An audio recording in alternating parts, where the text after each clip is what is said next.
श्री निजानंद संप्रदाय की सर्व सुंदर साथ। तीनों के दिल में शक रहे, ल्याया ईमान अव्वल खान। 300 मस्करी करे, भाई इनको पूरी पहचान। भाई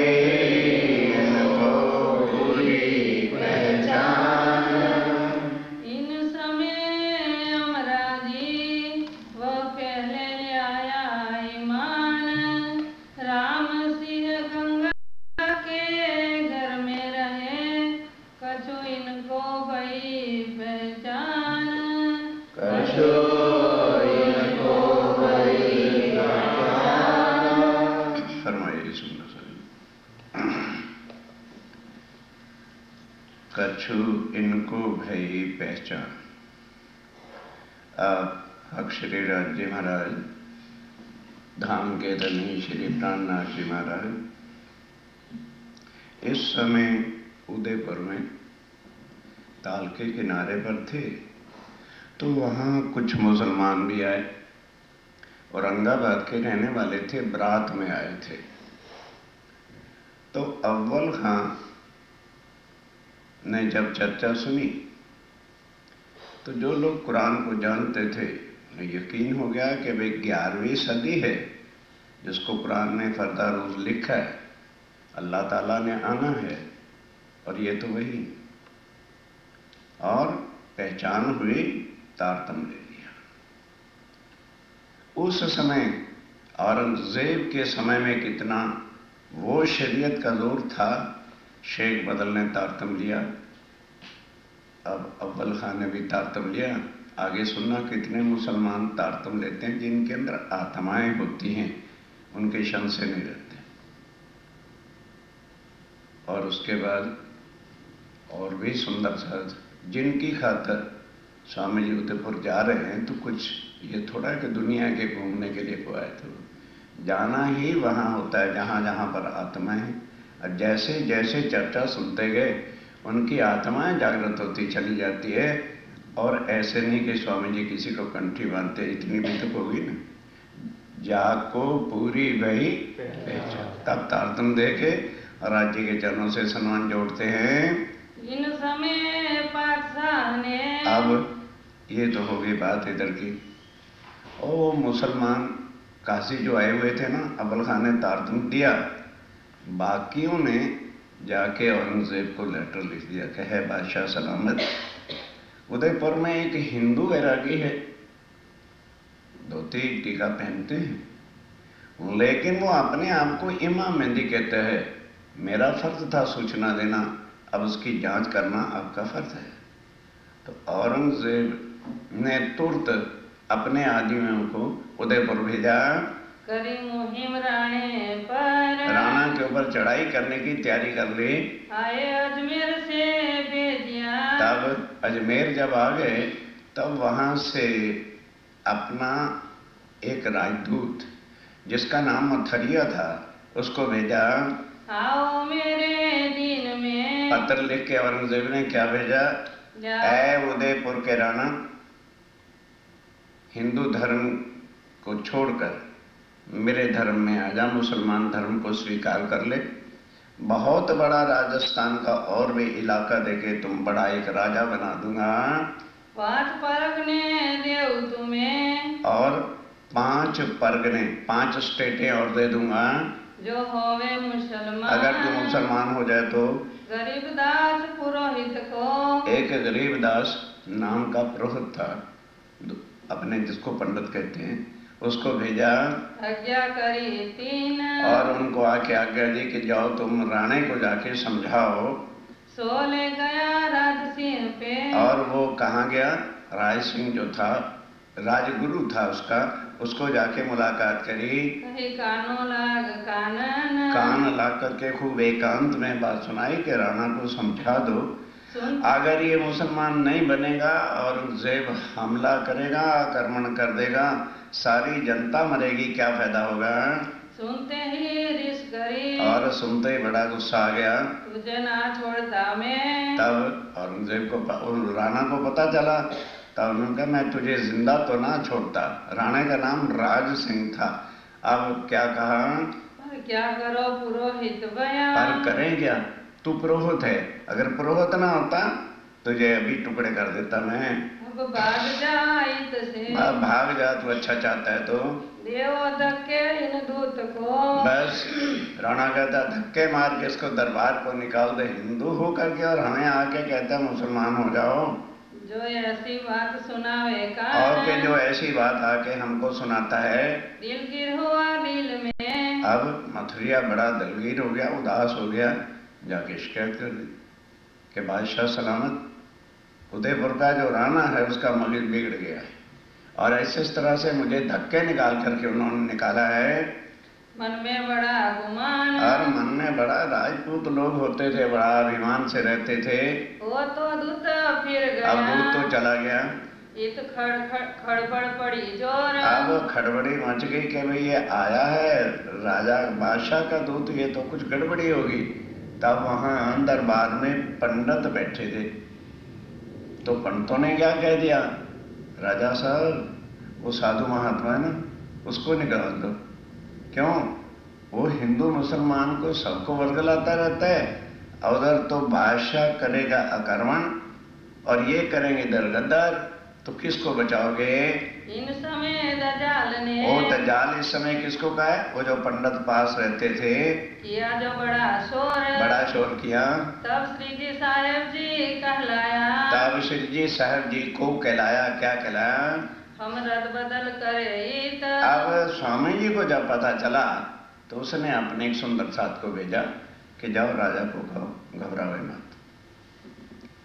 ये कहता ना मुसलमान हो जाए, मुसलमान तो तब बनावे यदि पहले खुद मुसलमान हो। इस बात से चिंता मत करो, औरंगजेब को आने दो, उससे हम रद्द बदल करेंगे, लड़ाई नहीं करेंगे, कुरान से बातें करेंगे। भाई तू कहाँ का मुसलमान है, जब तुझे कुरान पर ही यकीन नहीं है तो तू मुसलमान का पहले खुद बन, फिर किसी और को बना। क्योंकि कुरान कहता है कि 11वीं सदी में अल्लाह ताला आ जाएंगे, तो तू कुरान पर तो यकीन नहीं किया तो दूसरों को करता है। हम उसके साथ रद्द बदल करेंगे, बातचीत करेंगे कुरान से। दौर नजदीक पहुंचिया। क्यों, समय नजदीक आ गया है जागने का, वक्त रोज क्यामत को जाहिर करने का। क्यामत का मतलब वो लोग महाप्रलय समझते हैं। तुम कछु ना बोलियो। राजा साहब तुम आप कुछ नहीं, फिक्र नहीं करना, बोलना ही नहीं, हम अपने आप बात कर लेंगे, रद्द बदल करे हम उससे सब जो है वार्तालाप कुरान से करेंगे। इन राह से दिन की। हा? इन राह से दिन की। अब दीन को तुम दिन पढ़ो तो अर्थ क्या करें भाई। इस तरह से दीन के अंदर, धर्म के अंदर ये आवे तले हुक्म। ये हमारे हुक्म के तले आ जाएगा। ये बात राणे सुनी। जब ये बात राणा ने सुनी, हम ऐसे नहीं पात्र। कहने लगे भाई स्वामी जी को जाके कह दो हमने कभी कुरान ही नहीं देखा, हम क्या जाने मुसलमान धर्म क्या होता है, हमारे बस का ये काम नहीं है। जो रद्द बदल करे दिन की। क्या हम कुरान के साथ मुसलमानों से बात करें, हमें क्या पता कुरान में क्या लिखा, खामखा झंझट गले में डाल ले। ऐसे नहीं हमारे गात्र। इस तरह से हम नहीं कर सकते। हमसे बोझ बादशाहों का। और फिर हम उनको निमंत्रण दे कि आओ हमारे से बातें करो, मेरी छोटी सी स्टेट है उदयपुर की, और वो औरंगजेब की सेना आकर के यहाँ बैठ जाए तो उनको खिलाऊंगा कि अपनी सेना को खिलाऊंगा कि जनता का पालन करना होगा, हमारे पास इतनी शक्ति नहीं है। क्यों कर उठाया जाए। बादशाहों का बोझ उठाना आसान काम नहीं होता। हम सुनत बात डरत है। हम तो औरंगजेब का नाम ही सुन के कुरान की बातों से डर लगता है। ये हमसे न होए उपाय। स्वामी जी ये उपाय हम नहीं कर सकते। जो सुंदर साथ किया था ना, उसको राजा ने जवाब दिया स्वामी जी को बोलो ये उपाय, ये ढंग हम नहीं कर सकते। तब हजूर दज्जाल था। तब कौन बैठा था, दज्जाल, वो पंडित लोग बैठे थे। क्या राजा साहब हम कहते थे ना मुसलमान हैं, ना हमने कभी कुरान देखा ना आपने देखा, इन्होंने कैसे कुरान पढ़ लिया। ये राजा के दूत हैं उधर राजा करेगा हमला और ये बना देंगे गदर, मुफ्त में मारे जाएंगे, इनको यहाँ से निकलवा दो। तो निंदा करने लगा जोर, उन्होंने तो निंदा करनी थी, खूब निंदा करने लगे। हम आगे ही तुझसे कही, हे राजा, हमने पहले दिन ही जब गए थे आपको कह दिया था कि ये कुरान पढ़ते हैं, इनकी शक्ल नहीं देखनी चाहिए। वे करने लगे शोर, ये तो बड़ा शोर शराबा करने लगे। राजा साहब देर मत करो, जल्दी राजा बादशाह के आक्रमण से पहले ही इनको गांव से, शहर से निकाल दो, उदयपुर से निकाल छोड़ो इनको, तुरंत निकाल दो, नहीं तो बड़ी मुसीबत आ जाएगी। कोई कहे लूट ले वो तुम, कहने लगा राजा साहब इनके पास माल भी बहुत है, निकाल तो रहे हो, लूट भी ले इनको। सब राणा सुनत है, तब राणा ने क्या कहा, पर कछु न किया हुक्म, सुना तो सही पंतों का, पर राजा होते हैं तो एकदम कच्चे काम नहीं न रखते, तो बात सुनकर के कोई हुक्म नहीं किया। राणा भीमसेन पासे था, राणा के पास भीमसेन जो उसका वजीर था, उसने कहा कि जाओ स्वामी जी को कहो कि महाराज बहुत दिन हो गया आपको यहाँ बैठे बैठे और इस तरह से हमारे ऊपर मुसीबत आ रही है, तो कृपा करके किसी और जगह आप चले जाइए, उदयपुर छोड़ दो। इन ठोर वैरागी लूट ले होंगे, तब वो जो भीमसेन था ना, वो समझाता है कि बादशाह लूटना नहीं, अगर तुम हिंदू साधुओं को लूट लोगे तो ये जगह जगह जाएंगे और सब जगह जाके तुम्हारी बदनामी होगी, नाक कट जाएगा। फिर भेज दिया कोतवाल को, तब समझ आ गई लूटना नहीं चाहिए, तो कोतवाल को जो है भेजा, कहा एक पुलिस के जो इंचार्ज है उसको कोतवाल बोलते हैं कि जाओ स्वामी जी को कहो इतने दिनों से यहाँ बैठे हैं, कुछ स्टेट थोड़ी, कृपा करके यहाँ से चले जाओ, तुम विदा हो 4 दिन, 4 दिन के लिए आप यहाँ से चले जाओ, सुख समाधान हो वही, और जब सुख समाधान फिर शांति हो जाएगी फिर बेशक आ जाना, फिर आयो साधु फिर आ जाना वापस। लश्कर चारों तरफ हो, अब इतने में क्या होता है, वो मथुरिया गया, उसने जाके औरंगजेब को कह दिया। फिर जानते हो औरंगजेब को चढ़ा गुस्सा कि मेरे दूत को इतना अपमानित करके धक्के दे के निकाला, सेनापतियों को ऑर्डर दे दिया जाओ उदयपुर के चारों ओर से घेर लो और क्या करो, चारों बाजुओं से खाई खोद दो, खाइयां खोद के लकड़ियां भर दो, लकड़ियां भर के आग लगा दो, कोई भी उदयपुर का बच्चा बूढ़ा जिंदा नहीं बाहर निकलना चाहिए, जैसे जैसे निकले उन्हें कत्ल करते जाओ, मार दो, कोई भी नहीं आदमी बचना चाहिए। श्री जी साहेब जी ने विचारिया, तब स्वामी जी ने क्या विचारा, हुआ हमको हुक्म, अब देखो और कोई होता तो क्या सोचता। स्वामी जी कहते हैं अरे राजा की क्या औकात है हमें निकाले, धनी ही हमें यहाँ से निकालना चाहते हैं, ये आज्ञा है राज्य की आज्ञा है, यहाँ से उठो तुम, कि यहाँ से उठाना चाहते हैं। स्वामी का दिख रहा है कि उदयपुर पे बहुत भारी संकट आने वाला है, ये सामा सुत हम संग, तब अब कई सुंदर सार ने वस्त्र भूषण सामान इतना बर्तन सब कुछ अर्पण किया हुआ था। स्वामी जी कहते हैं हमने जगह जगह जाना है, ये सामान बिस्तर शाल दुशाले वगैरह अब हमको क्या करने, क्योंकि फिकीरी लिबास पहन रखा है सबने, निभे नहीं लगा, ये निभेगा नहीं, कौन उठा के चलेगा इसको, इसे बांट दीजिए। तो स्वामी ने कहा ऐसे करो, इसको प्रसादी रूप से बड़े बड़े उमराव जो राजा के हैं वजीर हैं उनको दे दो, और जो सुंदर साथी यहीं रहना चाहते हैं हमारे साथ नहीं जाएंगे उनको दे दो। ऐसा किया विचार, ऐसा विचार करके फिर कोतवाल आया, अब इतने में अभी स्वामी जी तैयारी कर रहे हैं, फिर पुनः कोतवाल दोबारा आ गया, ए स्वामी जी आप उस दिन आके कहा था आपने सुना नहीं, आप जल्दी जो है हमारे शहर को खाली कर दो। लाया हुक्म दूसरी बार हुक्म लाया राजा का, राने रजा दे तुमको, कि स्वामी जी राणा जो यहाँ का राजा है उसने आपको रजा दे दी है, कृपा करके चले जाओ। जो कर कहा फिर, जब फिर आके कहा तब अब इत रहने का हाँ धर्म न रहा लगाए, अब स्वामी जी कहते अब नहीं रहना, लालदास सामान उठाओ चलो, यहाँ नहीं अब रहना, अब बिल्कुल यहाँ खा भोजन में नहीं करना, हमारा जो अख्तियार है, हमारा अख्तियार दुनिया वालों के पास नहीं, हमारा अख्तियार अपने धनी के हाथ है। मालूम होता है बहुत भारी संकट उदयपुर में आने वाला है, ईश्वर से जल्दी निकलो यहाँ से, यही हमको कड़त वही हमें निकालने वाले हैं। दुनिया के राजाओं की क्या शक्ति है, छुड़ाए दियो ये ठोर, बस के वो हमसे ये जगह छुड़ा रहे हैं, उदयपुर छोड़ देना चाहिए। जहाँ खेचे तहाँ जाएंगे। तब लालदास जी ने कहा जी चलना था, कह रहे प्रोग्राम छपा हुआ है, जिधर को कदम बढ़ेगा वही जहाँ राज्य ले चलेंगे, चल देंगे। अब ढूंढो ठोर और ठिकाने चलो भाई। इन समय महासिंह अब महासिंह आया, करने आया दीदार, महासिंह आया और सुंदर साथ आए।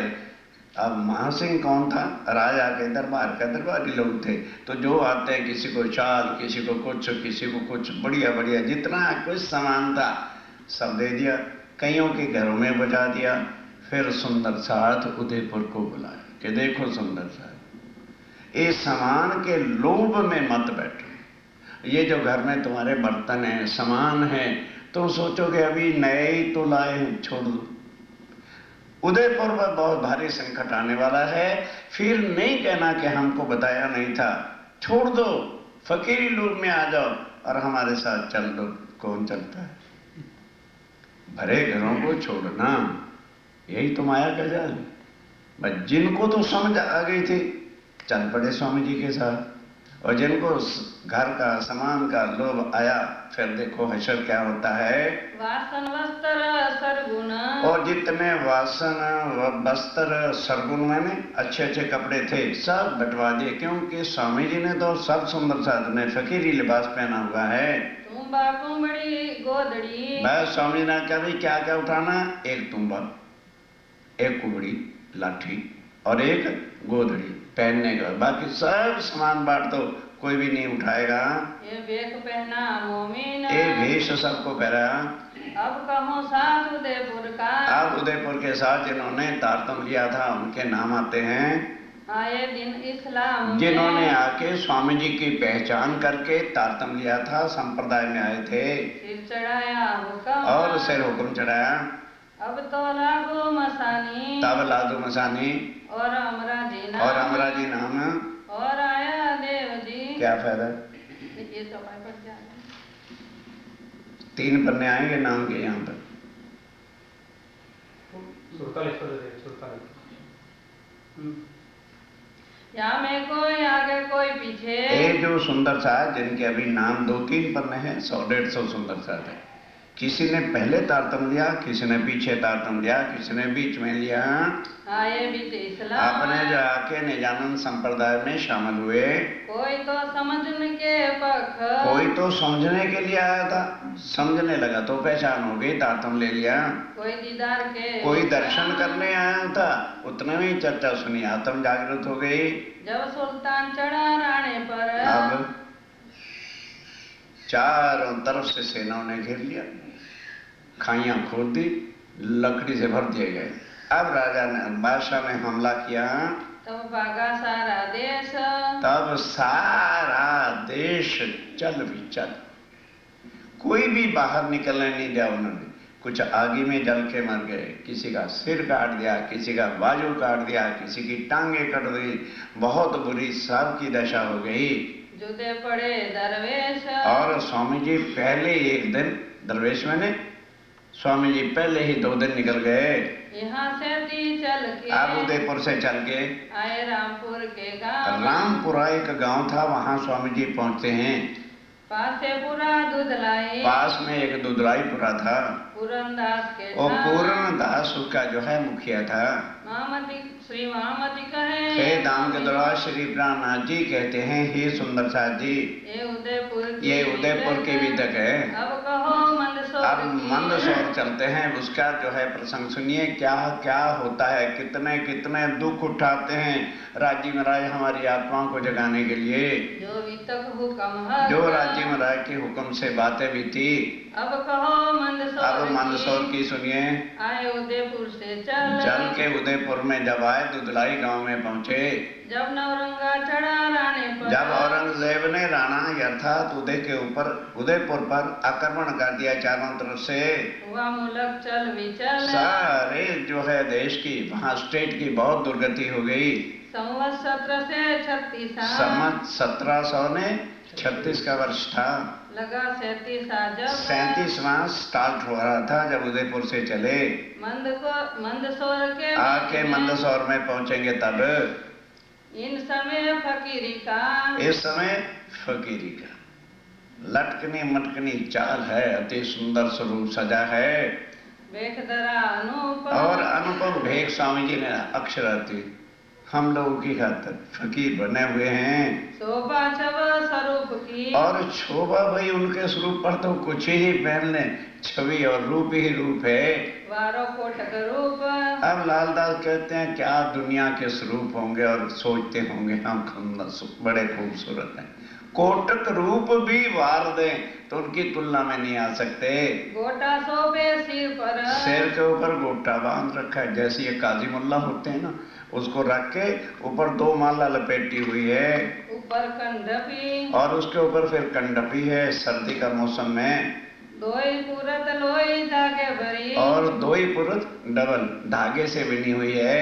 ये पहनत है टोपी, इस तरह की गर्म टोपी भी पहनते हैं। अति सुंदर तिलक बन्यो, और तिलक 2 रेखा वाला, और वो गोपी चंदन, व्हाइट जो चंदन होता है उसको गोपी चंदन कहते हैं, और बीच में बिंदी लगाते थे। मुख शोभित मानो चंदन, मानो और स्वामी जी का स्वरूप कैसे चंद्रमा की तरह जो है चमक रहा है। जे श्रवणी शोभे कानों में, और 2 श्रवणी कानों में भी कुंडल डाल रखे हैं, दोई वाले कंचन के, और 2 वाले कंचन के हैं। अत राजत छब प्यार की, बहुत प्यार भरी छवि है। लगा प्यार फकीरी से, फकीरी सो प्यार लगा, कभी परम धाम के आनंद लिया। बाबा जी बने हुए हैं। पहनी कंठी तुलसी की, और तुलसी की कंठी भी गले में पहनी हुई है, और बड़ी माला 4, और 4 माला भी पहनी हुई हैं, अति शोभित अंग मेखली, और गले के अंदर शोभा दे रहे हैं। लोई धागे भरी सुमार, और एक लोई धागे से बनी हुई है, और गोदड़ी ओढ़न की, और गोदड़ी ओढ़ने वाले को गोदड़ी कहा करते थे। हाथे लई बनाई, वो सुंदर साथ ने हाथों से बनाई थी। सेली सुमरनी मुतका, सेली सुमरना 18 मन के वाला, और सेली और मुतका हाथ में लाठा भी पकड़ा हुआ है। अंग शोभित है ताए, ये शोभा देते हैं। ऊपर नी धोती अंगोछा, बस एक धोती अंगूछा पहरा हुआ है, और एक धोती अंगूछा और है। एक से नहाना, एक को सुखाना, तीसरा कोई वस्त्र ना उठाया और ना किसी को उठाने दिया। पैरे और बांधे कमर, और जो पैरे थे और एक कमर में बांध रखा था। ये छवि ब्रह्मांड में, ये छवि ब्रह्मांड, शोभा सब ऊपर, फिर भी भाई वो स्वरूप है, नूरमय तेज है, सब कुछ है, फिर भी अति शोभायमान है। एक पात्र तुम्बे का, और लोटे वोटे उस समय नहीं होते थे, लौकी नो पात्र बना करते थे। एक तो हाथ में है, एक कमर में बंधा है, साध सबे झोली मीने, और जो सामान एक झोली थी उसमें डाल रखा है। कहते भाई अपने आप नहीं उठा, मैं अपनी उठा लूंगा, कंधे पर रखी हुई है। पहनी पाँव में पन्ही, और चरण कमलों में पन्ही पहनी हुई है। चलत छटकनी चाल, हाँ, बड़ी चटकनी चाल से मस्ती से चलते हैं। संग कहते का मोमिन, और संग सुंदर साथ भी चलते हैं। चलत होत खुशहाल, खुशहाल होके चलते हैं। वाह राजी महाराज, मजा आ गया खेल के अंदर है। सबों ने भेग पहनिया, पहचानिया, पहनिया के भेज पहनिया, तो सबने फिक्री ही भेष पहना हुआ है। देखा अपने साहिब, जब साहेब ने ऐसा पहना तो फिर वैसा ही सब बने हुए, क्योंकि स्वामी जी ने क्या किया था, जिन्होंने मेरे साथ रहना ऐसे वस्त्र पहने। ये सब दुखी किसने किया? मुकंदर, जिस कारण से स्वामी जब फकीरी लिबास में आना पड़ा। चाह खेल देखन की, स्वामी जी कहता भाई तुमने भी तो चाह खेल देखने की कही था ना, ये थोड़ा घरों में शाल दुशाले बढ़िया खातिर फकीरी भी बन के देखो। हुई बड़ी खुशहाली तब, मोहन कहते हैं स्वामी जी जैसे मर्जी रखो, अब हमें पता चल गया ये माया जंजाल क्या है। श्री बाई जी भेष बनाई, अब मौजी राज ने भी भेष बना रखा। भाई जब मेरे धनी ने ऐसे वस्त्र पहने हैं तो मैं बढ़िया साड़ियां क्यों पहनूं? सब कुछ फेंक दिया, उन्होंने फकीरी लिबास धारण किया। शोभित है निर्गुण, और वो भी निर्गुण है, निर्गुण मैंने फकीरी लिबास में है। साज फकीरी राखत, और वो भी फकीरी लिबास रखते हैं। जंग दजाल से करे मोमिन, जंग दजाल से करें मोमिन। जो मोमिन है वो इच्छो भरे सामान टोकरी के टोकरी में भर के चलते। यही है दजाल से लड़ना। क्यों? दुनिया को बढ़िया चाहिए, पहनने को बढ़िया चाहिए। कहते ना मोमिन जैसा मिलेगा, फकीरी है तो फकीरी धारण करते हैं। राह बीच रामपुरा, अब चलते हुए राह में एक रामपुरा गांव आ गया। तहाँ निकट चारण का गाँव, वहां चारण मल एक गांव का प्रधान था, उसका गांव था। तहाँ उठाई हवेली, अब वहां आके ठहरे, विश्राम किया। तो स्वामी ने कहा यहाँ 2-4 दिन विश्राम कर लेते हैं। तो मोहनों ने रातों रात ही ईंटें पाट दी और हवेली खड़ी कर दी, बनाए ठाड़ी हवेली करी, और बना के तैयार कर दी। स्वरूप रहे 3 में, किसके लिए? माताएं बहनें भाई उनको वहां रखते हैं। पूरनमल चारण, अब पूरनमल चारण जो वहां का प्रधान था, वह गांव था उनका गांव था। रही उनकी माता खिदमत में, और वो बुढ़िया उनकी माँ थी। उन्हें कहा मेरे घर साधु महात्मा आए हैं, बहुत अच्छा है, सेवा करने का अवसर मिला है। खूब दिन भर रात सेवा करती है। करी उपली पहचान, अभी ऊपर की पहचान थी, आत्म नहीं पहचानी कि अच्छू साधु महात्मा। आगे लोगों के दिलों में भाव होते थे साधु महात्माओं की सेवा करना। इनके स्वरूप देख के, और इनका स्वरूप स्वामी जी का देख के उपला था ईमान, ऊपर का ईमान आया था। अभी चर्चा नहीं सुनी उसने। जब दजाल ने जोरा किया, अब उधर तो औरंगजेब की सेनाओं ने जब हमला किया, दिल बैठा बेरिसाल, तब राजा के पास वेरिसाल भाई था। अब उसको लोगों ने भड़का दिया कि वेरिसाल, हमने कहा था ना कि ये जो साधु महात्मा इनके पास बहुत माल है, देखो जाते जाते इतने इतने बढ़िया पोशाक वस्त्र और ये सब दे गए हैं, तो जो सोने की ईंटें थी ना वो अपने साथ उठा के ले गए। तुम अपने आदमी 10-12 लो और जाके हमला कर लो, अभी तो थोड़े ही गए होंगे, लूट ले उनको। बुरी नजर करी साथ पर, बस वो वेरी हिंदू है, राजा का भाई है, पर बददिमाग है।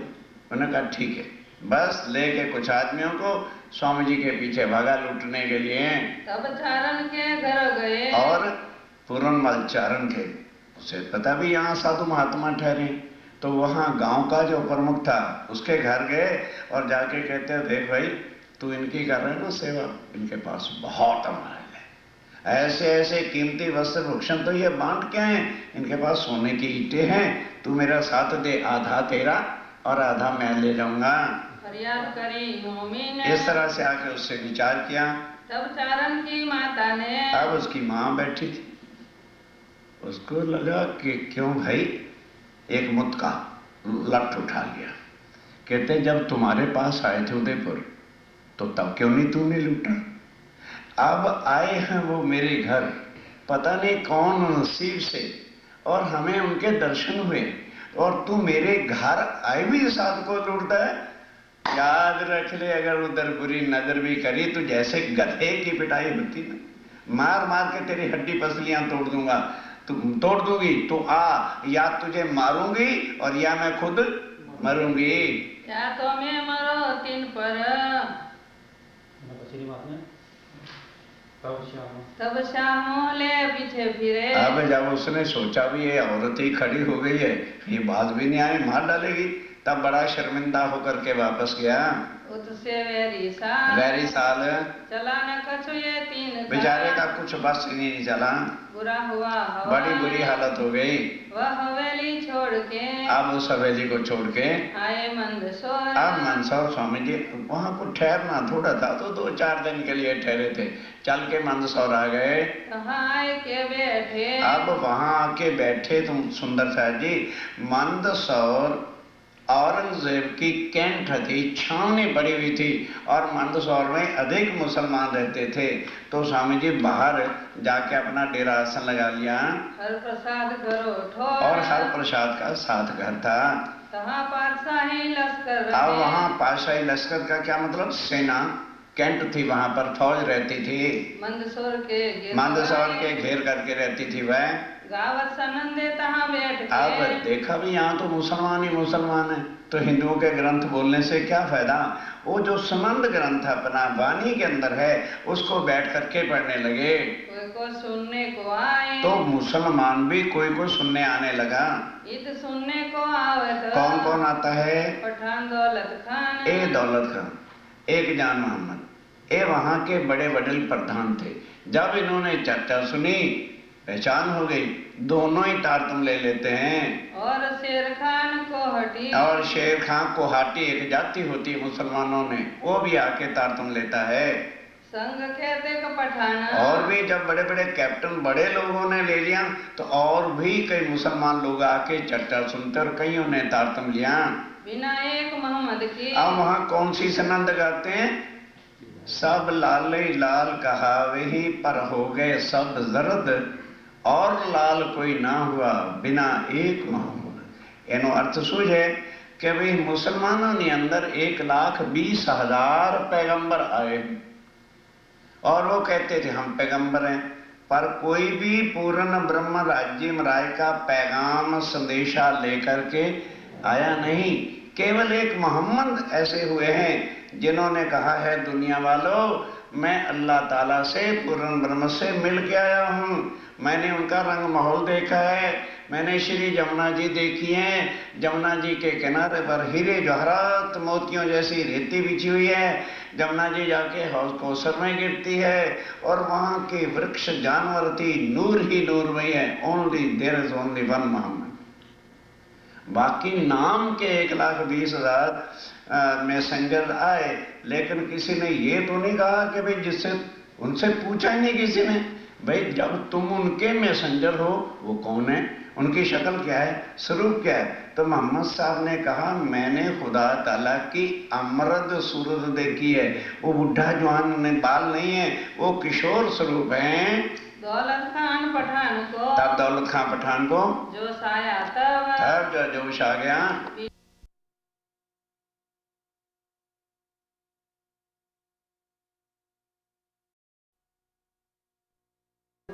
उसके मुख से ही ये बात निकलती है। हाँ, इस समय आ जाओ।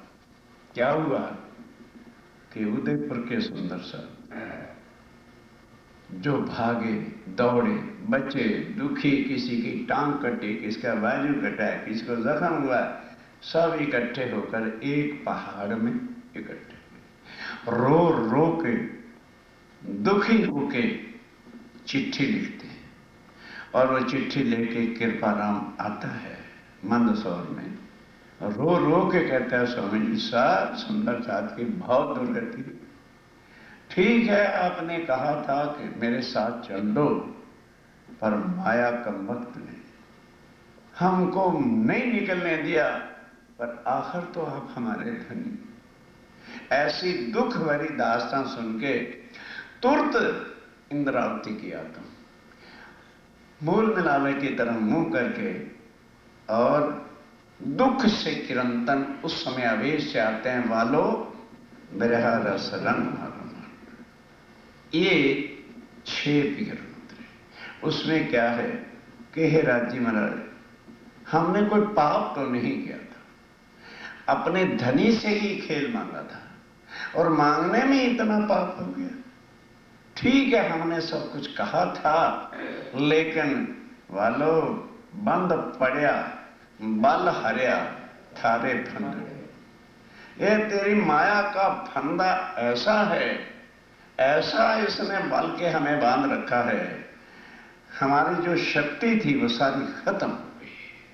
पर हे धनी, आखिर तो तुम धनी हो, इतनी बड़ी सजा, कुछ तो मेहर करो। बाकी तुमने कहा हार जाओगे, हम कहते थे नहीं हारेंगे, हार्या हार्या बार कहूंगे। फिर कहते हैं हे धनी चलो और कुछ नहीं तो हम आपकी अंगना हैं, माफी तो मांग सकते हैं। खाली माफी शब्द से ही आप नहीं देते हो तो गले में कपड़ा, मुंह में घास का तिनका जो है ढाल के आपसे क्षमा मांगते हैं, हम माफ कर दो। और फिर अगर फिर भी नहीं माफ करते हो, सजा ही देना चाहते हो, तो यहां चौराहे पे सजा दे रहे हो, अच्छा है। इससे तो हमें परम धाम में ही लकड़ी के ढेर लगा के जला के राख कर लेते तो हमें दिल में दुख तो न होता कि हम आपकी आंगना है और यह दुर्गति हमारी हो गई। और फिर हे राज्य महाराज, जो चाहो, भीख मंगवाना चाहते हो, मैं भीख मांगती हूँ, हाथ जोड़ती हूँ, तुम्हारे पगे लगती हूँ, और गले में कपड़ा लेके मुख में तिनका रखते हैं जो पशु के समान होता है, कुछ तो हमारे ऊपर कृपा करो। इतनी दर्द भरी आवाज के ये 6 विकरण सिर्फ 4 चौपाइयों के हैं। सुंदर साथी जी, आज भी जिनको विश्वास नहीं होता था उन्होंने विश्वास करके देखा।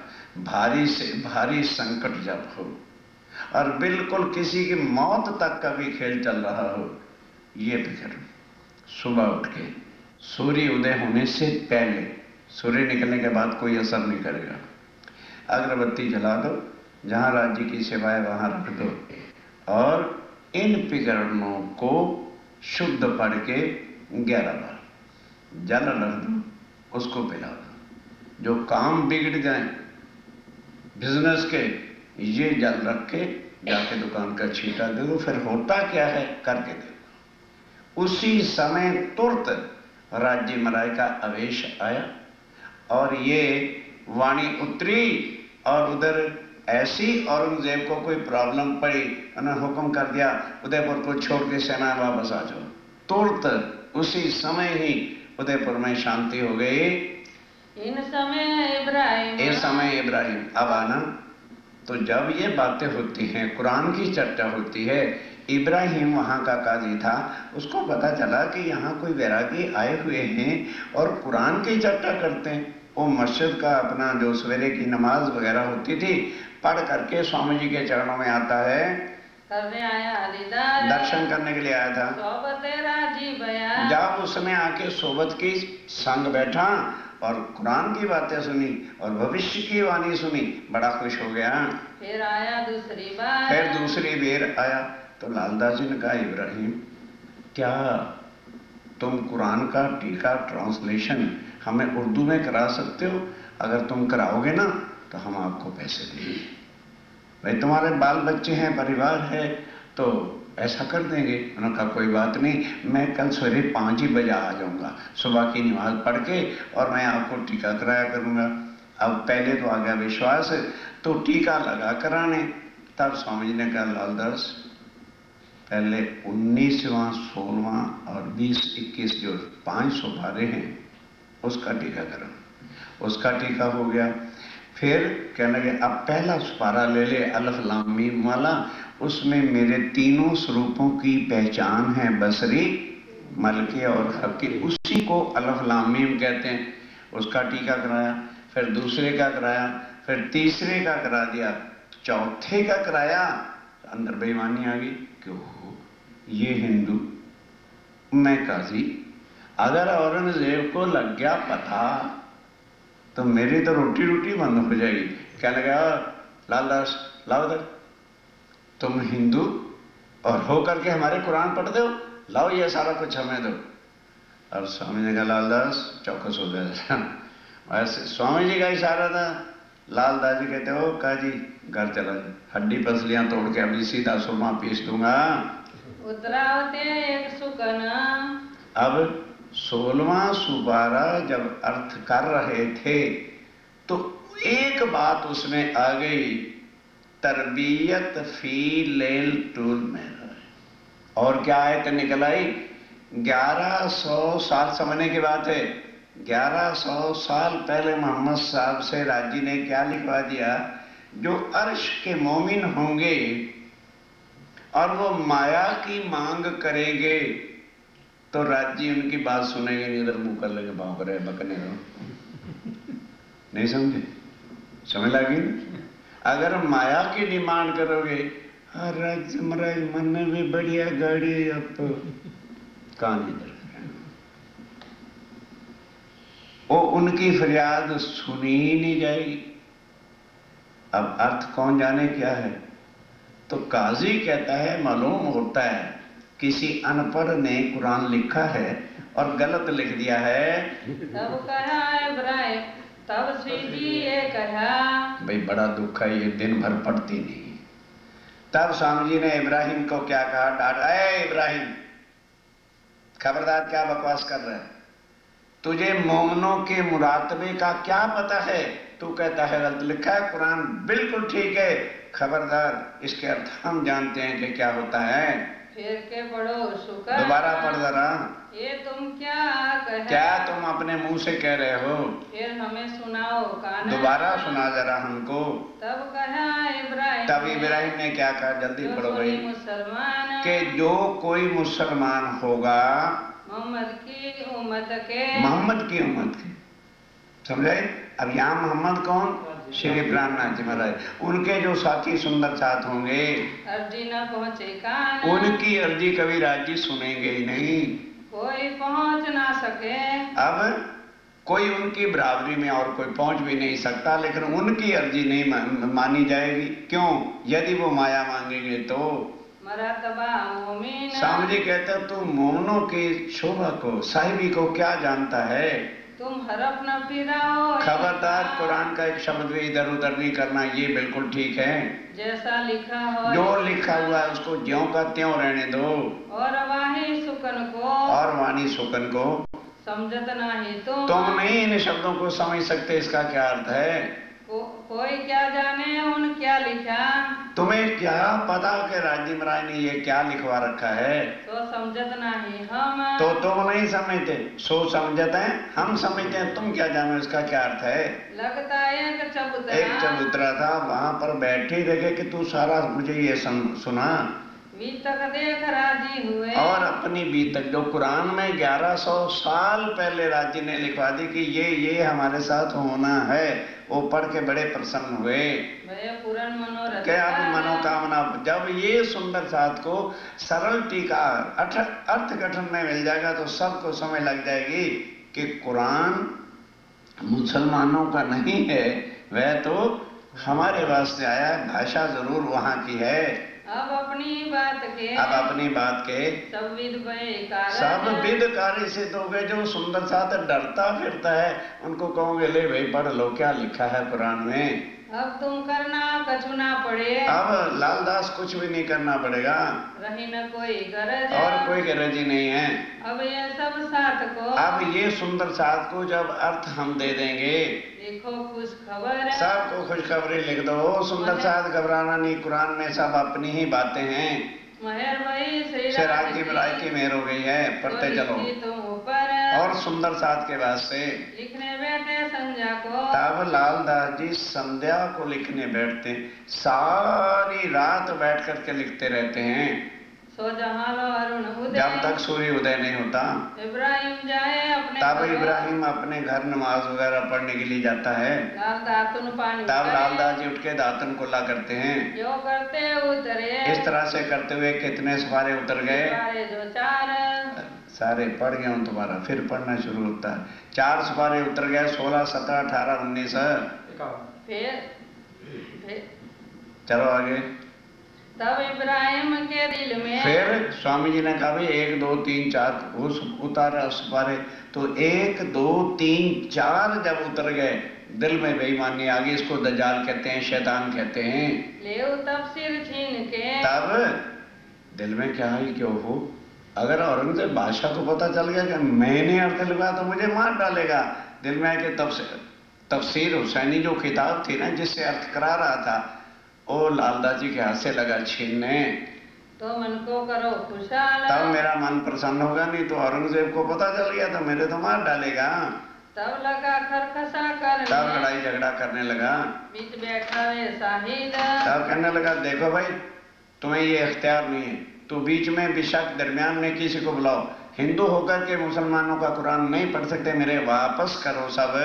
मोमिन गरीब देख के, अब लालदास कहते हैं काजी मोमनों को गरीब समझते, इसलिए तुम ज्यादा जो है अपनी अकड़ दिखा रहे हो, देवे डर शरीयत है, और बार बार शरीयत का डर देते हो कि शरीयत का राज है, शरीयत का राज है। तो लालदास कहते हैं शरीयत हमारा क्या बिगाड़ेगी, मांगने लगा तफसीर तो अपनी तफसीर को मांगने लगा। मैं ले जाऊं मैं अपने घर ले जाऊंगा, तुम्हें नहीं दूंगा। तब लाले पहचानिया तब लाले पहचानिया कि अब ये काजी ने, अब ये शैतान का रूप हो गया है, दजाल की नजर ये दजाल की नजर है, फितवा उठाने को तो लड़ाई करने के वास्ते करता है ये काम, यही काम करता है। मैं तफसीर इनको क्यों मैं दूं? इनको तफसीर दिया हूं क्यों? ये फिरा दिन ये इस्लाम तो अपने दीन से ही फिर गया है। तब श्री जी ने जानिया, तब श्री जी ने क्या जाना? उनके मन की बात, इनके मन की बात समझ गया कि ये बेईमान हो गया है। तब जवाब चौखा दिया, ये सारा कुछ हम कह गए, तेरी रागनी चल रही है अभी तक, कान है सुनते हो। तब लालदास जी ने इशारा कर दिया और स्वामी जी ने लालदास जी को, बस स्वामी जी के इशारे की देर थे, कहने के काजी जीना चाहता है कि मरना चाहता है? चला जा चुपचाप, नहीं तो अभी यहाँ तेरा गिनती पूरी कर दूंगा। ये बात सुनी पठान ने, अब वो चला गया। अब आया जान मोहम्मद और मोहब्बत का। देखा कि स्वामी जी कुछ चिंतित उदास है। वो लगा चरणों में, कहने लगे हुजूर, जिस स्वरूप पर सदा हम खुशियों की लहरें देखते हैं, आज उदास क्यों? कारण क्या है? हमें बताओ तो सही। मैं गांव का प्रमुख हूं, मेरे होते हुए आपको कोई कष्ट आ जाए तो हमारे जीने पर भी लानत है। आप बताओ तो सही। तब स्वामी जी कहते हैं, भाई तुम अपने आप को मुसलमान कहते हो, गरीब मोमनों को जो है इस तरह फटकारते हो। हुजूर बात का तो पता चले। कहना है जी वो इब्राहिम जो पहले कहता था आप हमारे मुरब्बी हो, मीर हो, ये हो, वो हो, और आज इस तरह से लड़ झगड़ के हमारे से चला गया है। एकदम मोहब्बत खां को चढ़ गया गुस्सा।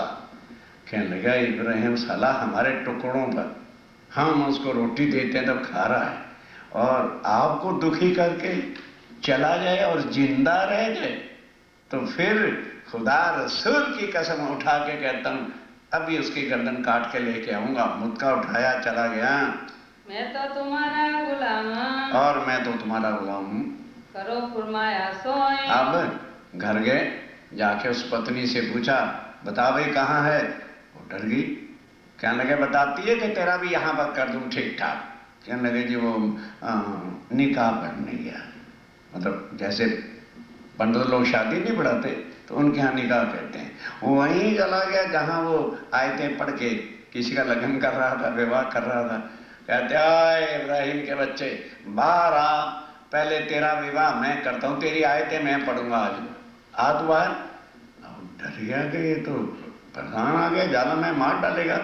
आया, पगे लगा उसके, कहते हुजूर मेरे से ऐसी क्या गुस्ताखी हुई? मैं तो आपका गुलाम हूं, आपके टुकड़े से बर्तन, टुकड़े के बच्चे खड़ा हो जाए, खड़ा। उस दिन मैंने पूछा था तूने क्या कहा था? ये मेरे पूजनी है, मेरे वडील हैं, मेरे मुरब्बी हैं, और आज इस तरह की तो गुस्ताखी करके आया है मेरे होते हुए। मैं गांव का मुखिया प्रधान हूं और तू इस तरह से जो है उनके दिल को दुखा के आया है। क्यों दुख दिया हादी को? हादी को क्यों दुखी किया तुमने? ऐसा झूठ तुमसे हो, ऐसा पाप और फिर झूठ बोलते हो। ये मेरे आगे कहा, तुमने मेरे आगे क्या कहा था? ये मेरे मुरब्बी, ये मेरे मुरब्बी हैं, वडल हैं, पूज्य हैं, और आज तेरे वो भाव कहाँ चले गए? मैं गुलाम इनका, और तू कहता था जी मैं तो इनके चरणों का दास हूँ, गुलाम हूँ। अब ते क्यों फेरी अपनी छवि, तेरा यकीन विश्वास कहाँ चला गया? मार डालू तुझको, तुझे यही तेरे टुकड़े कर दूंगा और तेरी जनाजा अर्थी यहीं से निकलेगी। रसूल की ना छोड़ो क्यों और फिर कसम खा दे कि मैं रसूल साहब की कसम खाता हूँ, तेरी यहाँ से जनाजा निकालूंगा, तेरी मिट्टी यहीं से उठेगी आज। तब लगा उनके कदमों, तब कदमों पे गिर पड़ा, हुजूर गलती हो गई, माफ कर दो। धक्का दिया, अब कम वक्त जा, जिनको तू दुखी कर गया उनके चरणों में जाके अपनी माफी मांग। अगर उन्होंने माफ कर दिया तो तेरा अच्छा नसीब है, नहीं तो मैं कसम खा चुका हूं तेरा जनाजा निकलने वाला है। रात समय उठ के तब कहता है हुजूर थोड़ा सा काम बाकी, इसको पूरा करके मैं अभी जाता हूं, हाथी के चरणों में जाके माफी मांगूंगा। तब उसके जो आयतें वगैरह पढ़नी थी पढ़ के शादी करके फटाफट और घर भी नहीं गया, सीधा उठ के सीधा जाके स्वामी जी के चरणों में गिर पड़ा। ऐसे जी के कदमों लगा, आगे कदमों में लगा, सिर न उठाया जाए। अब लगा रोने से पकड़ करके जो है चरण कमलों को। अभी 3-4 बजे का समय था। स्वामी जी ने पूछा भाई कौन है? तब नूर मोहम्मद बोलिया। तब अब नूर मोहम्मद एक और दूसरा पठान था, वो छुरा लेकर के बैठा हुआ था। यहाँ आ जाए तो इसके तो मैं ठीक कर दूंगा। अब वो चरणों में गिरा है। नूर मोहम्मद ने कहा ओए काजी के बच्चे इब्राहिम खड़ा हो जा, मेरी आंख लग गई कि तू स्वामी जी के चरणों में चला गया है।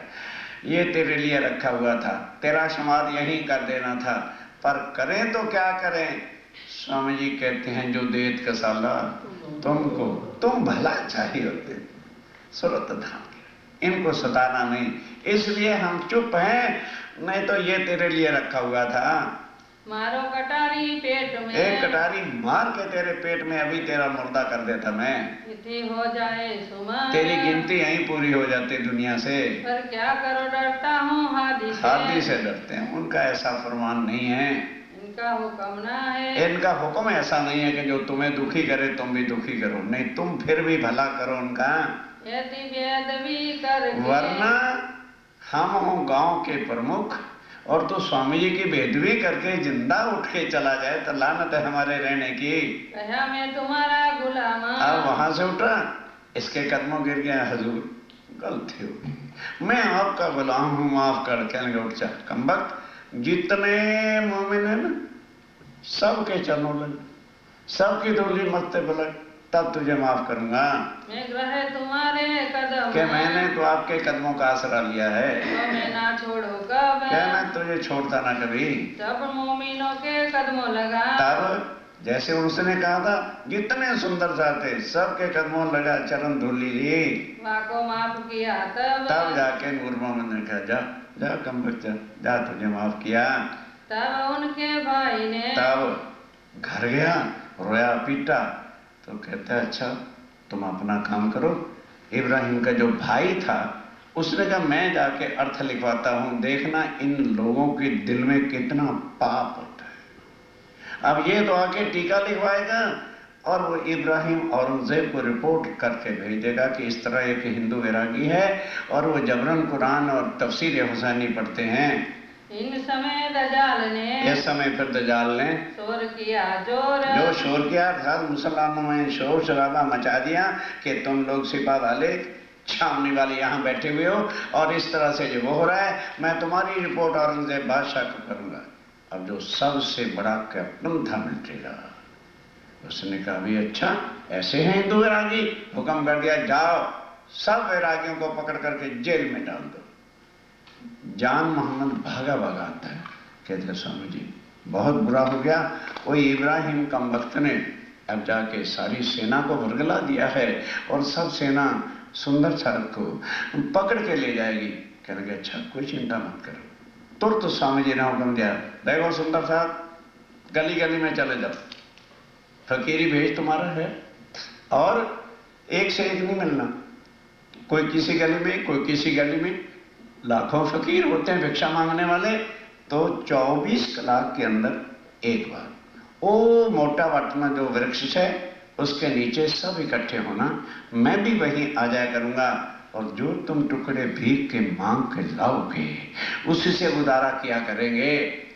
रहे साथी सब जुदे जुदे, सब सुंदर साथ जुदा जुदा गलियों में चले गए। काहू जितना हुआ मरो, किसी के दिल में उदासी नहीं हुई कि यार घर बैठे थे, इतने बड़े सेठ थे और अब भीख मांगना, करोड़ोंपति कोई सेठ हो कभी और जाके भीख मांगे किसी के दर पर, कितना कठिन काम होता है। सुंदर साथ जी इन मोमनों को इतनी माया में से निकाला स्वामी जी ने, छिप रहे जुदे जुदे, जुदे जुदे छिप जाते।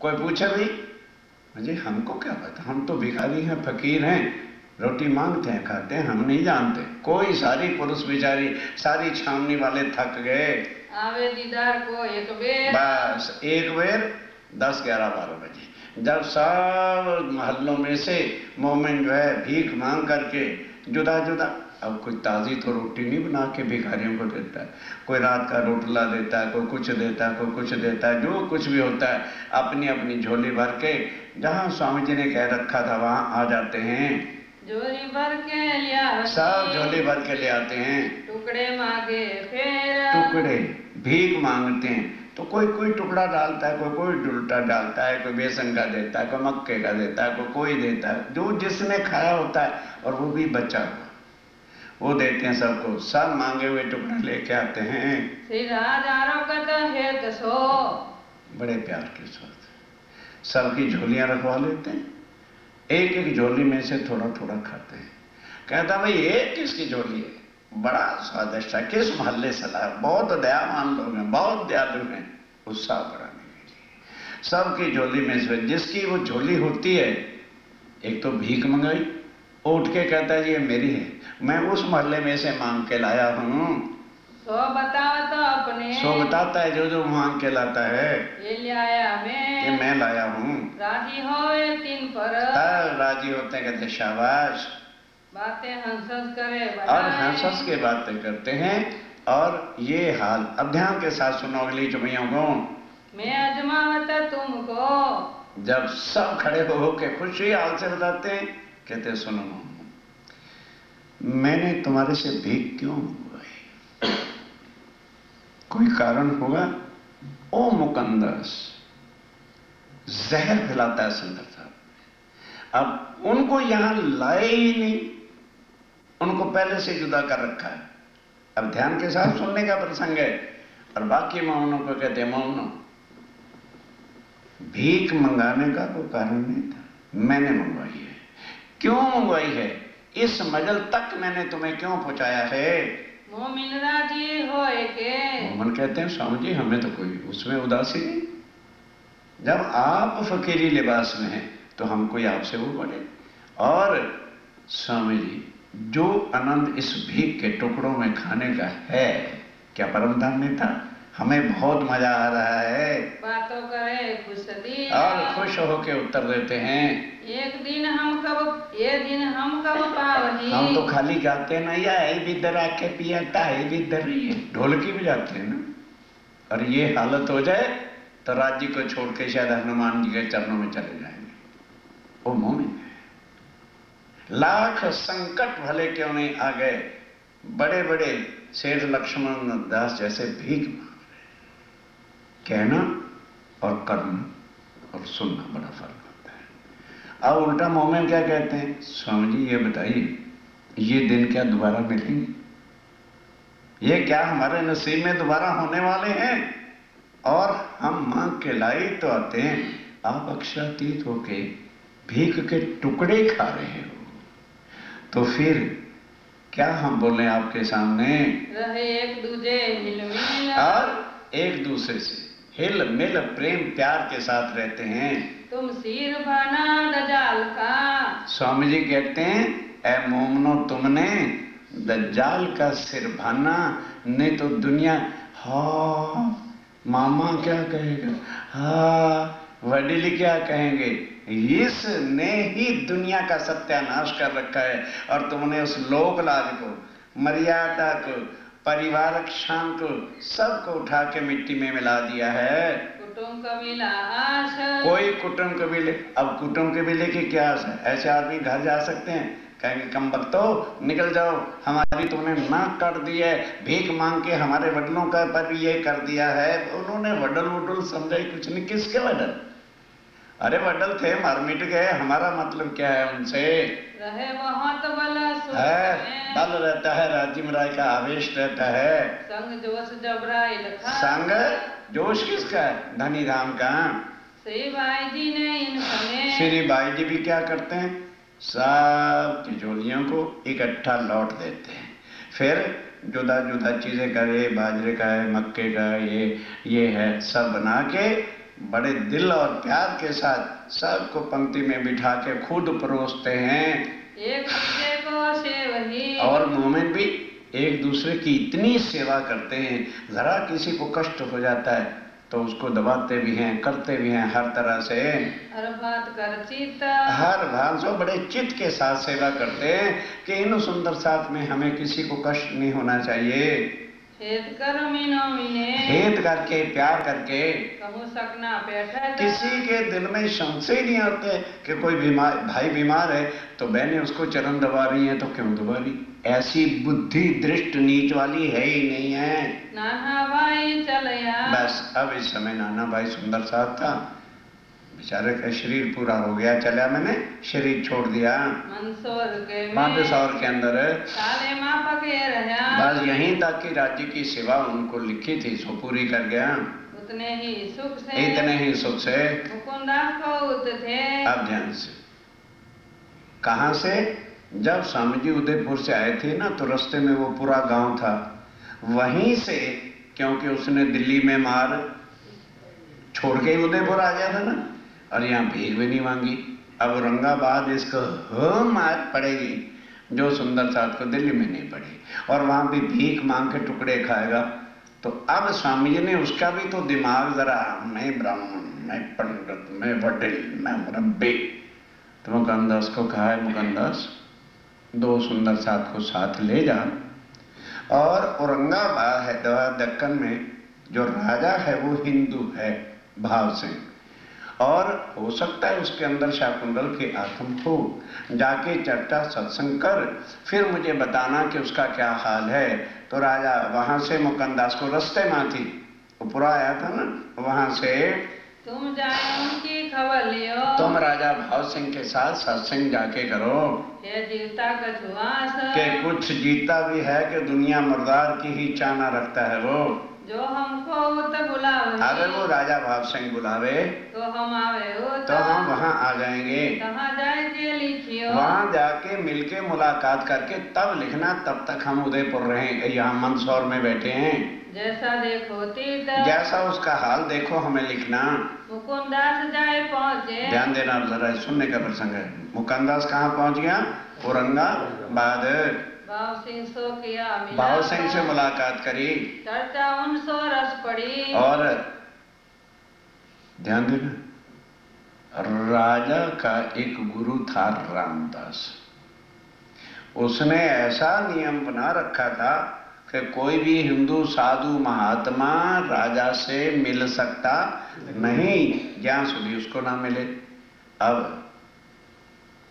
उनको तो मुकुंदास जी को पता नहीं था, इसलिए वो चुप करके सीधा डायरेक्ट राजा के पास चला गया और जाके चर्चा सुनाई। उसको जो है बड़ी अच्छी राजा को चर्चा लगी कि ऐसा ज्ञान तो मेरे गुरु ने कभी दिया ही नहीं। वो अभी चर्चा सुना ही रहा था, इतने में रामदास आ गया, और रामदास अब सड़ भुन गया कि तो भाई मेरा, अगर ये राजा को ऐसा सा ज्ञान सुनाएगा तो वो मुझे राजगुरु पद से हटा देगा। उन कबूल किया आप, तब जो है राजा ने कबूल कर लिया जो है मिलना, बात सुनना। तब वहाँ से कासद, तब वहां से कासद भेज दिया सीताव, और कासद अब यहाँ से स्वीकार कर देता है। मंदसौराए पहुँचिया, नहीं भाई बीच में गड़बड़ कर गया।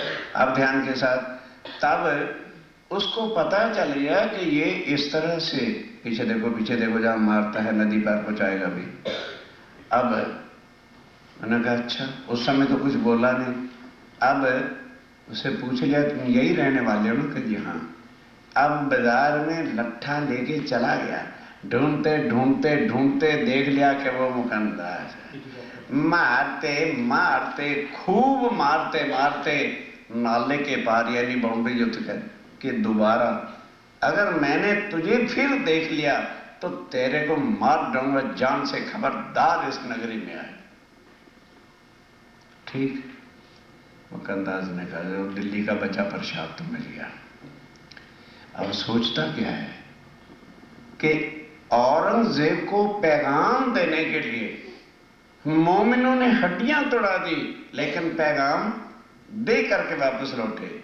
मैं अब यहां से जाऊं तो स्वामी जी को और मोमिनों को शक्ल क्या दिखाऊंगा कि तू इतना बड़ा था, हिंदू राजा से भी मुलाकात नहीं कर सका, अब करूं तो क्या करूं।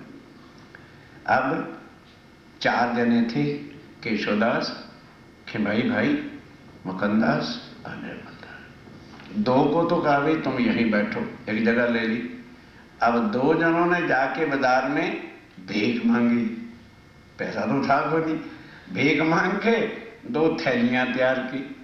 थैलियों में क्या रखा, एक में प्रसाद और एक में 40 प्रश्न रख दिए भागवत के और वेदांत के 15। अब दरबार में जावे कैसे, उसे पता नहीं दरबार में चला गया तो मेरे मार डालेगा।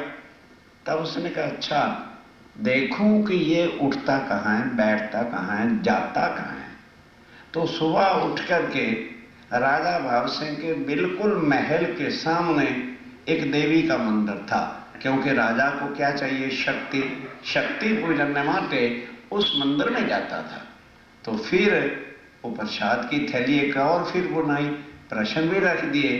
और जब संध्या को वो पुजारी आरती, एक हाथ में घंटी और एक में आरती उतार रहा था, तो जो है मुकंदा चुप्पे से मंदिर की परिक्रमा में जाके बैठ गया कि अब तो पुजारी ने इधर आना नहीं, सवेरे राजा आएगा मैं मुलाकात करूंगा। रात भर परिक्रमा में ही पड़ा रहा।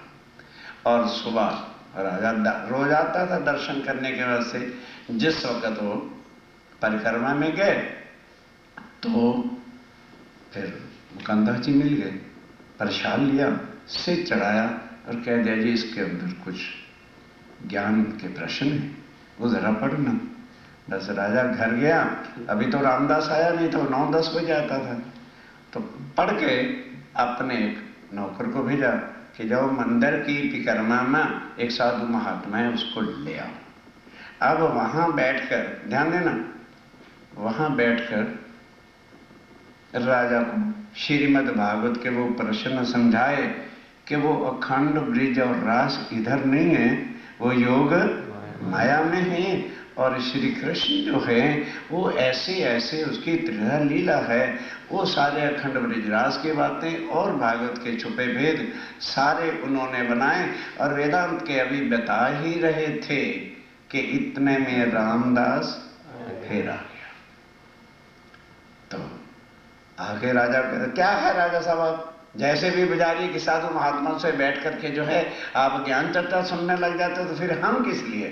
चले चुप, जो ज्ञान इन्होंने हमको बताया, हमारी आत्मा क्या है और उसका मूल स्थान क्या है, और अखंड भेद बताए हैं कि ये कृष्ण नहीं वो कृष्ण अखंड है। तो वो पता क्या कहता, कहने के बाद शास्त्र देखी, आज दिन तक किसी ने परमात्मा के 2 स्वरूप बताए हैं, ऐसों की तो शक्ल नहीं देखनी चाहिए। ये श्री कृष्ण के 2 रूप कहते हैं, कहते बोलने की जरूरत नहीं, मैं जानता हूं तो क्यों ईर्ष्या कर रहा है। राजा था, फिर बेवकूफ तो था नहीं। कहने लगे जी ऐसी कोई बात नहीं, अगर इनके पास बड़ा ऊंचा ज्ञान है, ध्यान देना कौन कह रहा है, राजगुरु, और बहुत विद्वान हैं, तो फिर यहां क्यों रखड़े खाएंगे। मुझे हुक्म करो, मैं घर ले जाता हूं, बड़े भाव से रखूंगा और इनकी सेवा भी खूब करूंगा, चिंता मत करिए। तो अभी बजाय कि राजा कुछ हाँ या ना करता है, वो कहना ए राजा साहब इसकी सेवा हमसे सहन नहीं होगी। ये देखिए आगे उस दिन दरबार में मैं आया था, ये सेवा की। जब देखा राजा ने कि मेरे दरबार में जो हिंदू साधु आते हैं उनके साथ ये कहता है, उठा रेट करके मारा टांग से धक्का के, कम वक्त तू चला जा, मेरा राजगुरु है, नहीं तो तेरे को अभी निकाल। वजीर को बुलाया, इसको इसके परिवार के सहित बिल्कुल धक्के देकर के मेरे राज से निकाल दिया। अब मुकंदस को कहा भाई मुझे क्षमा करना, मुझे इस दुष्ट का पता नहीं था कि मेरे दरबार में साधु आते हैं और ये इस तरह का व्यवहार करता है और कहता है कि स्वामी जी के गलत बातें हैं। तो राजा साहब ये भीषण से आज मिटा लो, तुम्हारे दरबार में पंडित हैं जो गीता और भागवत के पारायण करते हैं। ये मेरे प्रश्न हैं, वो सब के सब मिल जाएं।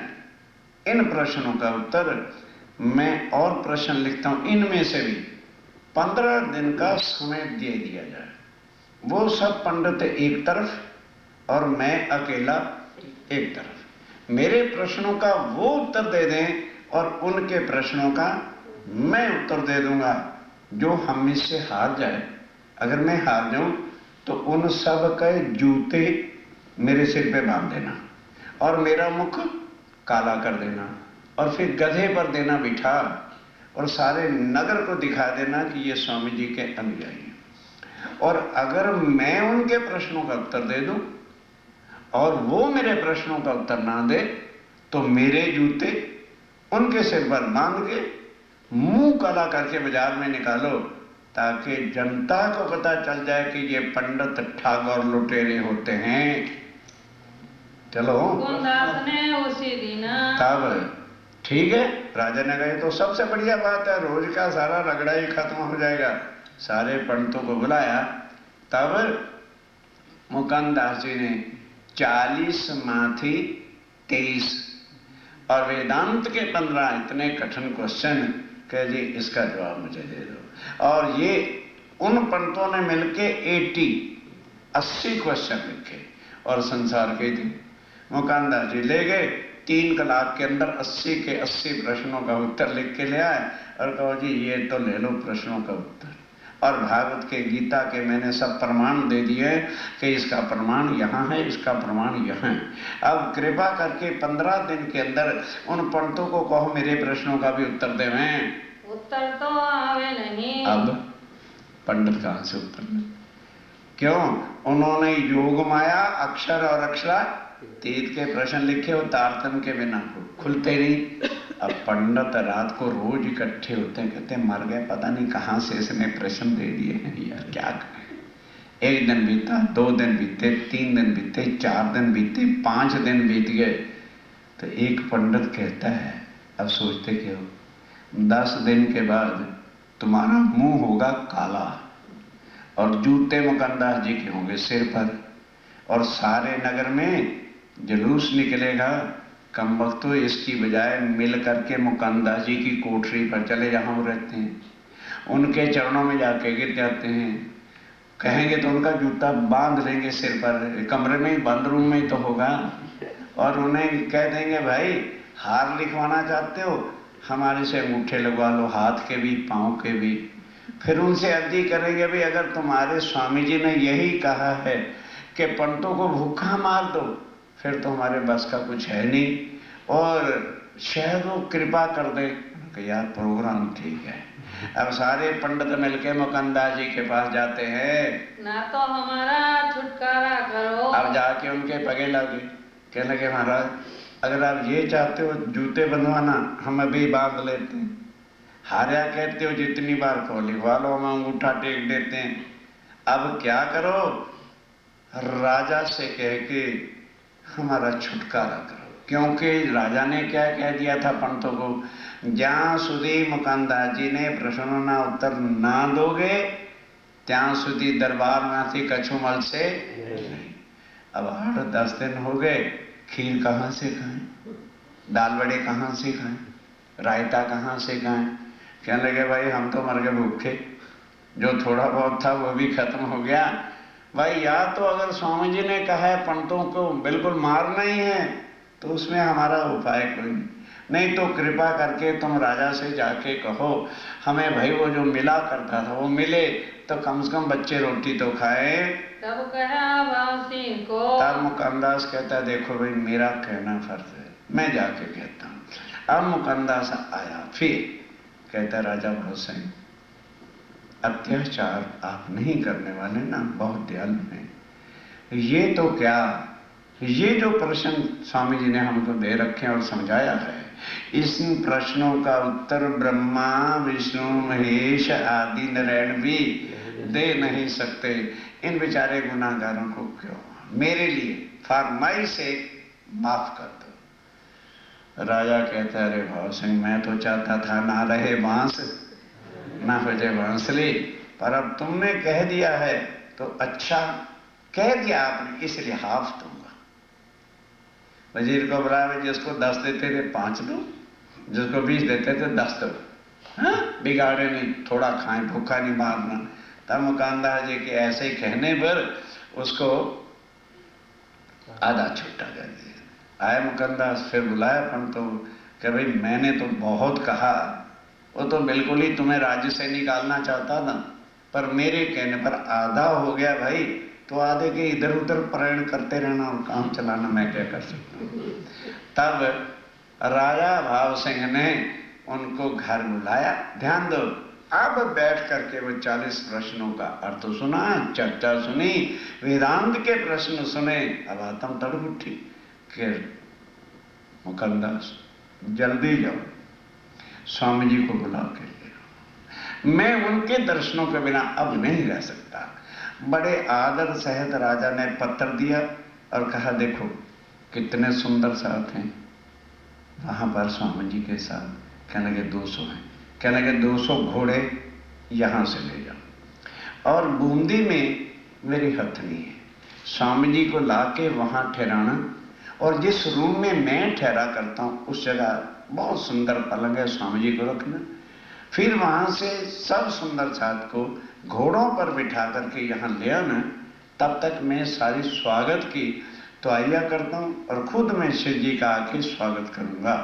अब ये चिट्ठी लेके मुकंदास जी चलते हैं और आके कहाँ मिले? मंदसौर में। 8 महीने इस काम में लग गए। तब तक स्वामी जी ने कह दिया था हम यहीं रहेंगे, टुकड़े मांग रहे और उसी तरह से निर्वाह कर रहे हैं। मुकुंदास विदा होए के, अब मुकंदास औरंगाबाद से विदा होकर के सवारी साथ ली।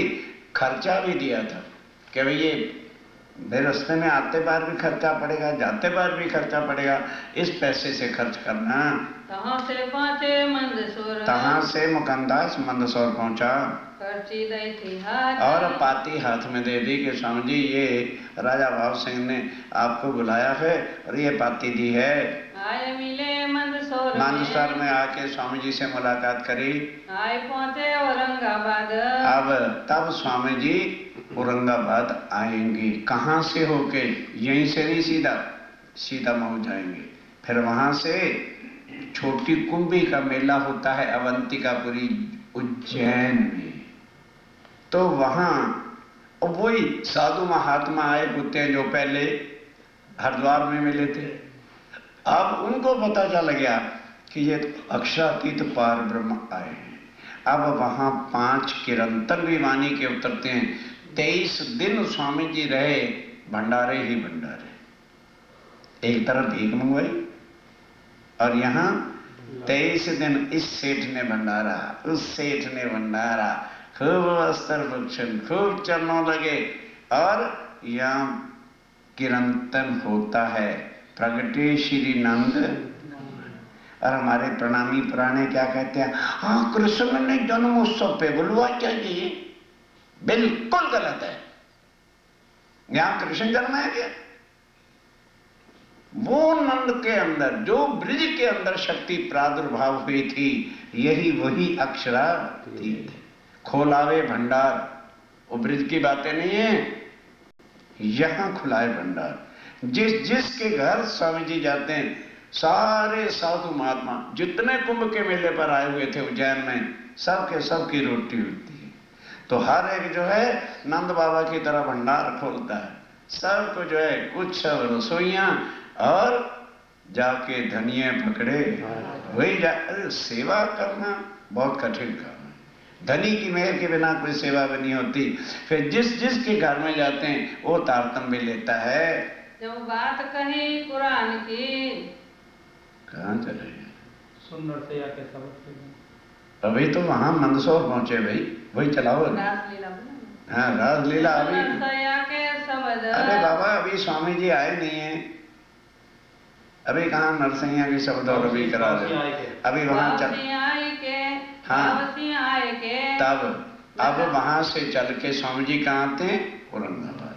अब राजा भाव सिंह को पता चल गया कि स्वामी जी आते हैं। खूब आनंद मंगल के साथ राजा है, बैठ बाटे गाजों के साथ स्वागत किया, लगा दो कदम, चरणों में आके प्रणाम किया, देख दीदार इन समय, और दर्शन करके जो है अक्षरातीत राज्य का स्वरूप और तेज बहुत प्रसन्न हो गया, गदगद हो गया।